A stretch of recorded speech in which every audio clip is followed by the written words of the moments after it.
इस प्रोग्राम के सीन्स कुछ व्यूअर्स के लिए सूटेबल नहीं है। बेयर ग्रिल्स और उनके क्रू को हेल्थ एंड सेफ्टी रेगुलेशंस के रूल्स के मुताबिक सपोर्ट दी जाती है। किसी भी डेंजरस एनवायरनमेंट में जाने से पहले प्रोफेशनल एडवाइस लेनी चाहिए।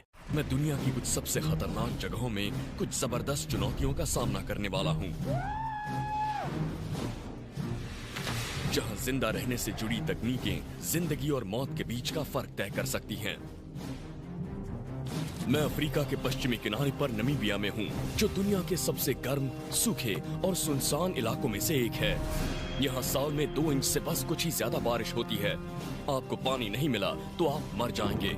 यहाँ जिंदगी की जंग हर रोज लड़नी पड़ती है।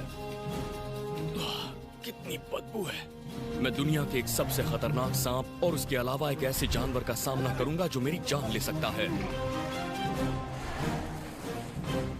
Man versus Wild with Bear Grylls. मैं दुनिया के सबसे पुराने और खतरनाक रेगिस्तान नमीबिया डेजर्ट के ऊपर से उड़ रहा हूँ। करीब 80,000 वर्ग किलोमीटर में फैले इस गर्म इलाके में तापमान 49 डिग्री सेल्सियस तक पहुंच सकता है। मैं अपनी चुनौती की शुरुआत बदनाम स्केलेटन कोस्ट से करने जा रहा हूँ। पानी के तेज बहाव, ऊबड़ खाबड़ चट्टानों और जबरदस्त धुंध की वजह से यहाँ कई जहाज हादसों का शिकार हो चुके हैं। जहाज हादसों का शिकार हुए लोग इस किनारे को नर्क का दरवाजा कहते हैं। इन किनारों पर सैकड़ों दुर्घटनाएं हुई हैं और हजारों नाविकों की जान जा चुकी है। और अब मैं यही जा रहा हूँ, नर्क के दरवाजे में। मैं हादसों का शिकार होने वाले उन नाविकों की तरह ही किनारे तक आऊंगा। मैं इस ऊबड़ खाबड़ किनारे से करीब 60 फुट दूर हूँ। मेरे पास कुछ मूल औजार हैं और मेरी कैमरा टीम मेरे साथ होगी।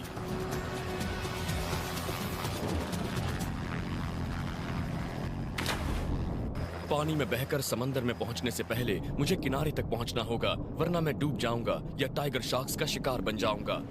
ये पानी... तुम ठीक हो?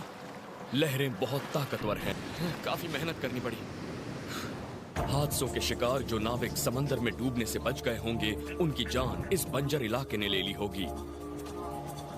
जब आप गीले हो तो शायद आपका मन करेगा कि आप सारे कपड़े उतार कर उन्हें निचोड़ लें, पर यहाँ पर इतनी तेज हवा है कि आपके कपड़े अपने आप सूख जाएंगे। बादलों के बावजूद यहाँ तापमान करीब 38 डिग्री है और अगर मैंने कपड़े उतारे तो गर्मी से त्वचा जल जाएगी। यहाँ पसीना कुछ ही सेकंड में सूख जाता है और डिहाइड्रेशन मेरे लिए सबसे बड़ी मुसीबत है। यहाँ ताज़ा पानी बिल्कुल नहीं है और ऐसी जगह पर जिंदा रहने के लिए आपको दिन में कम से कम 15 लीटर पानी चाहिए। स्केलेटन कोस्ट करीब 1500 किलोमीटर में फैले किसी विशाल कब्रिस्तान की तरह है। मैंने सुना है यहाँ 12 वयस्कों और एक बच्चे के बिना सिर के कंकाल पाए गए थे, जो 80 सालों से रेत में दबे हुए थे। और यहाँ 1000 से ज्यादा जहाजों के अवशेष भी मौजूद हैं। यहाँ तट के आसपास बहुत से जहाजों का मलबा दिख रहा है और अगर आप एक नाविक हैं और इस किनारे पर आते हैं तो आपके जिंदा बचने की उम्मीद ना के बराबर है। मुझे किनारे पर पड़ी चीजें ढूंढनी होंगी जिनसे मुझे जिंदा रहने में मदद मिल सके।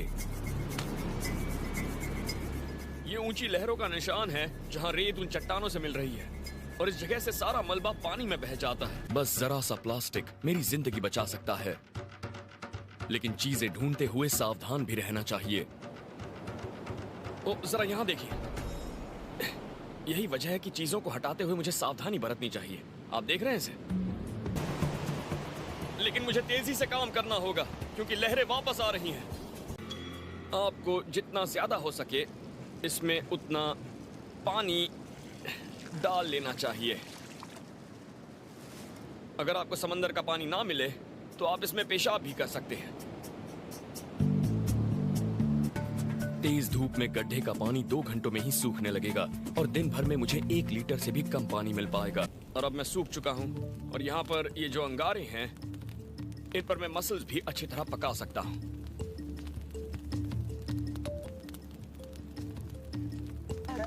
ये नजारा बेरहम है, लेकिन सैन लोगों को अगर जिंदा रहना है तो वो जज्बात से काम नहीं ले सकते।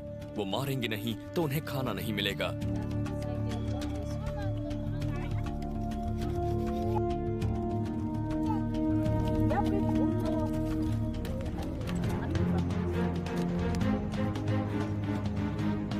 सैन लोगों के साथ वक्त बिताना मेरे लिए खुशकिस्मती की बात थी और इस दौरान मैंने जिंदा रहने के कई नए तरीके सीखे। नमीबिया जैसी मुश्किल जगह मैंने दुनिया में बहुत कम देखी हैं और यहाँ पानी की तलाश में मुझे कड़े इम्तिहान से गुजरना पड़ा, लेकिन इसकी यादें हमेशा मेरे साथ रहेंगी।